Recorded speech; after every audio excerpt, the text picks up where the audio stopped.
Hello, everyone. Welcome to OpenLine on Wednesday night. I am Ben Hall. We are talking tonight about fallout from the failure of Insure Tennessee. Where do we go from here? What was involved in that plan? And can it be brought back up? We want to hear from you. What do you think?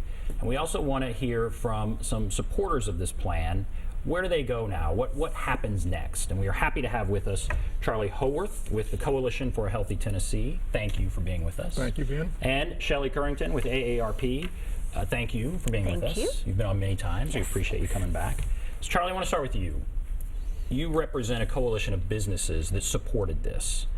Why did businesses come together and support this plan? What was behind that? Well, it was a very pragmatic decision. We businesses look at the world the way it is and not as the way we particularly want it to be. If you talk to a lot of the members of my organization, they would tell you that they were not for Obamacare. They were not in favor of it. It's not a particularly good law. But it's not going to be overturned. The politics are such that even with the majority in the House and the Senate, the Republicans would have to override a presidential veto. That's just not going to happen, not for the next 2 years. So the question is, what happens in during that time? Do we take advantage of some of the provisions of the act, and do we help our citizens, or do we just maintain a strictly partisan politic position and more or less forego a very substantial amount of money and helping a substantial group of people? Governor Haslam came up with a plan that he said was different. There was a uniquely Tennessee plan. It was different from Obamacare. And this has been lumped in with that, and I think for some that is problematic, certainly with the Republican legislature. How is it really different, if it is? How is it different from Obamacare, Affordable Care Act? Well, it's very different. So when the Supreme Court made the decision to separate Medicaid expansion from the Affordable Care Act, they made it able for states for it to be permissive to expand.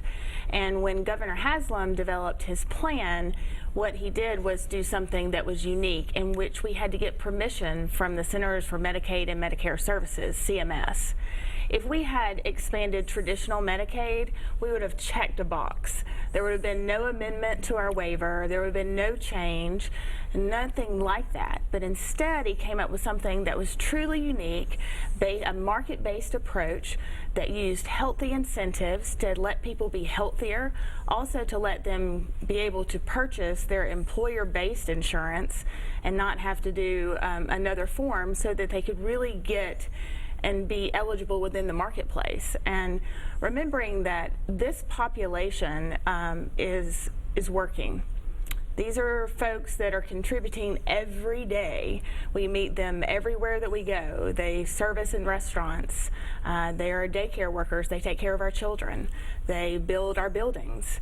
So these are people that we're working with on a daily basis. And more also, they're veterans. And so this plan would have provided them with health insurance and given them an opportunity to be healthier and be able to have a better life. Critics would say we can't afford it. They would say this does obligate us. I mean, it's paid for up front, but then perhaps longer down the road that we can't afford it, and they're worried about us getting entangled in this federal program again that the Republican legislature vehemently opposes. What do you say to that? That's to me, it's a specious argument, because if you're paying taxes for the ACA.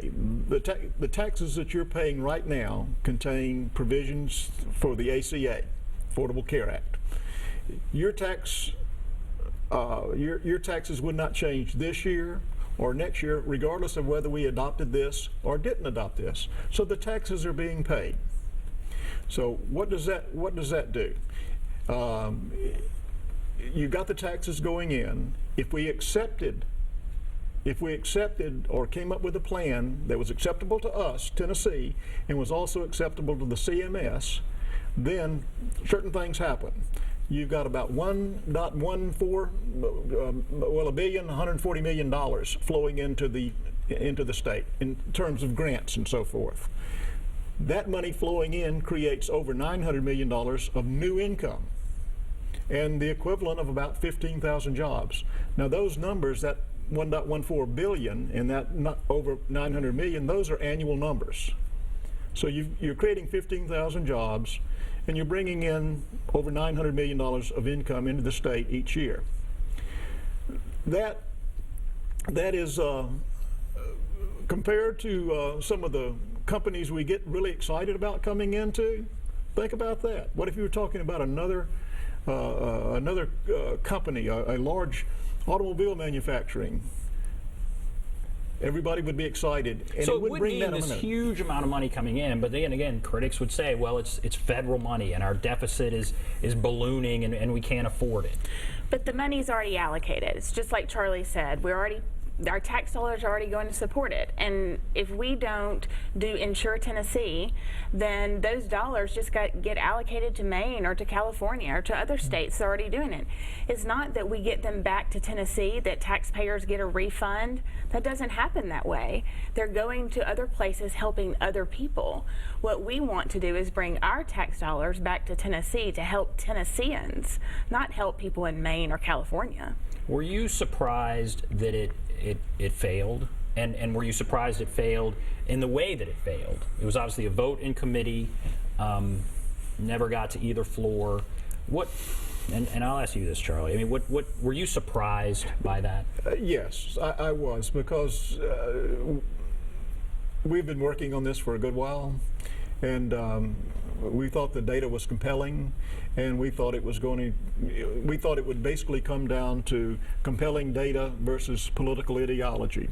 And we were thinking that people would eventually see the benefit of this. Now, what happened when this split in Medicaid occurred, and the states got the right to either accept or not? You had a division of states. It was pretty much right down party lines. It was about 25-25 with the District of Columbia. It was very, very close to being on both sides.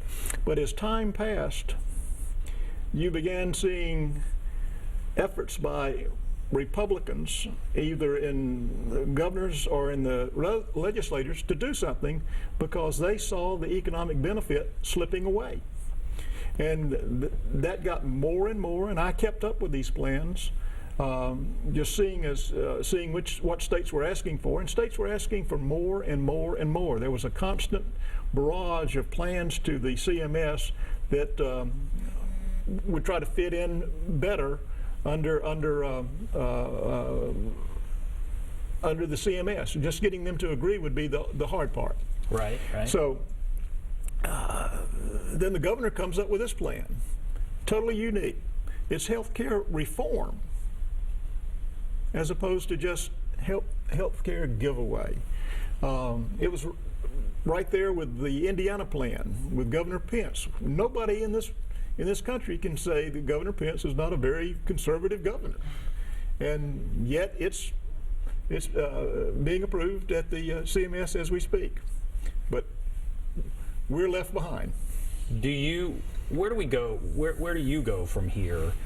Do you think it can be brought back up anytime soon? And I know the governor has said he's not going to try and force this. I believe he said in this session. But when can it be brought back up, or can it not? I mean, where do you go from here? Yes, it can be brought back up. It's a resolution, and resolutions can be filed just about any time. So what do you think? Do you think that'll happen? We'll have to see where everybody is after what has happened has happened. There's been quite a reaction throughout the state regarding this decision and the way it was made. Basically, you had 7 people deciding that 288,000 people would not get insurance. We thought it should have been presented to the entire legislature, that the people representing the entire state be able to vote on it, and that, I think, we'd have been okay if that had happened. I think some people thought the entire legislature didn't want to have a record of a vote on it. So it's put in a committee where fewer people have to go on record as having an opinion on it. When I saw that committee, I wondered, that's going to be tough. the makeup of that committee, it looked like it would be tough. When you saw that committee, did you have concerns? Sure we did. Sure we did. I mean, there are some people there that have made very clear their political leanings, that they would never ever support anything that even approached Obamacare, and without regard to what the benefits could be. So we knew that it was going to be a tough fight, but we were counting on the people's trust in Governor Haslam. I mean, here's a man that's got an 80% approval rating, highly regarded in the Republican Party nationally, and you know, a man that I found to be very advised and very informed of the facts. I've spoken to him on several issues, and I've always been surprised at his depth of knowledge on those issues. So I thought there should have been a larger debate and certainly more deference given to the governor. And AARP, do you feel like it could come back up? Do you feel like it will come back up eventually? What do you think? I do. I mean, I think that it's really hard for an issue of this magnitude to stay gone. I know the opponents would like to say that they've killed it forever, but I don't think you can. There has been a tremendous backlash of folks that have been reacting to the news that no, they can't get health care, and no, they don't qualify for subsidies, and they have to stay where they are. And so I think that those folks have continued to let, especially the 7 legislators know that voted no. They've received quite an earful from those folks, and I think they will continue to. And with that, I think it will come back up. All right, we are going to take a break. If you're on the line, John, Jerry, and others, we will get to your call. If you want to call, there's the number 737+, 737-7587. Take a break. Be back right after this.